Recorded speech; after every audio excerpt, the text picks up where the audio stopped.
Mark chapter 7, King James Version.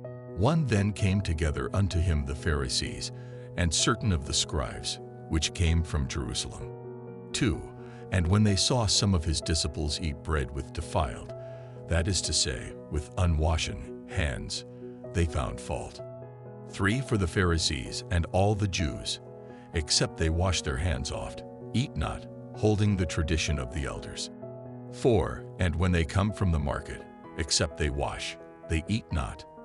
And many other things there be, which they have received to hold, as the washing of cups, and pots, brazen vessels, and of tables. 5. Then the Pharisees and scribes asked him, Why walk not thy disciples according to the tradition of the elders, but eat bread with unwashen hands?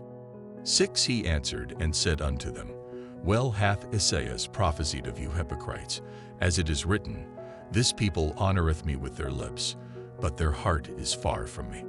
7. Howbeit in vain do they worship me, teaching for doctrines the commandments of men.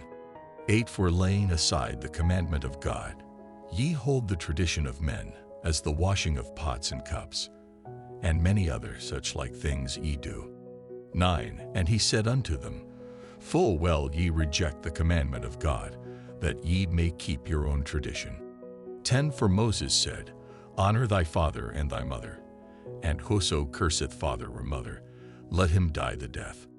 11. But ye say, If a man shall say to his father or mother, It is Corban, that is to say, the gift, by whatsoever thou mightest be profited by me, he shall be free. 12. And ye suffer him no more to do aught for his father or his mother.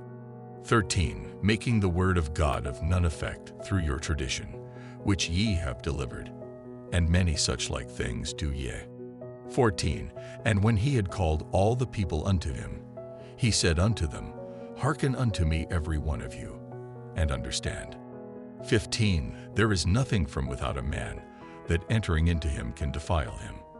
But the things which come out of him, those are they that defile the man. 16. If any man have ears to hear, let him hear. 17. And when he was entered into the house from the people, his disciples asked him concerning the parable. 18.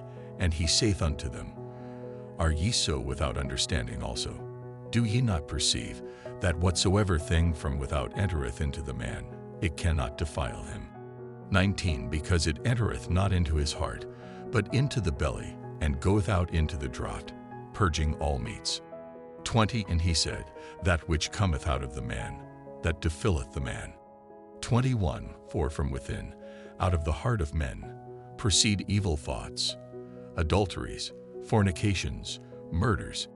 22. Thefts, covetousness, wickedness, deceit, lasciviousness, an evil eye, blasphemy, pride, foolishness. 23. All these evil things come from within, and defile the man. 24. And from thence he arose, and went into the borders of Tyre and Sidon, and entered into an house, and would have no man know it, but he could not be hid.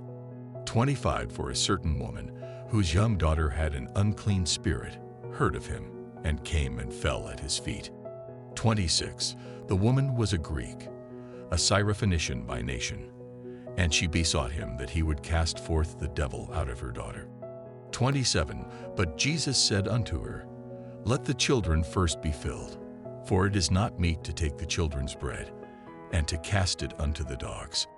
28. And she answered and said unto him, Yes, Lord, yet the dogs under the table eat of the children's crumbs. 29. And he said unto her, For this saying go thy way, the devil is gone out of thy daughter. 30. And when she was come to her house, she found the devil gone out, and her daughter laid upon the bed. 31. And again, departing from the coasts of Tyre and Sidon, he came unto the sea of Galilee, through the midst of the coasts of Decapolis. 32. And they bring unto him one that was deaf, and had an impediment in his speech, and they beseech him to put his hand upon him. 33. And he took him aside from the multitude, and put his fingers into his ears, and he spit, and touched his tongue. 34. And looking up to heaven, he sighed, and saith unto him, Ephphatha, that is, be opened. 35, and straightway his ears were opened, and the string of his tongue was loosed, and he spake plain. 36, and he charged them that they should tell no man. But the more he charged them, so much the more a great deal they published it. 37, and were beyond measure astonished, saying, He hath done all things well. He maketh both the deaf to hear, and the dumb to speak.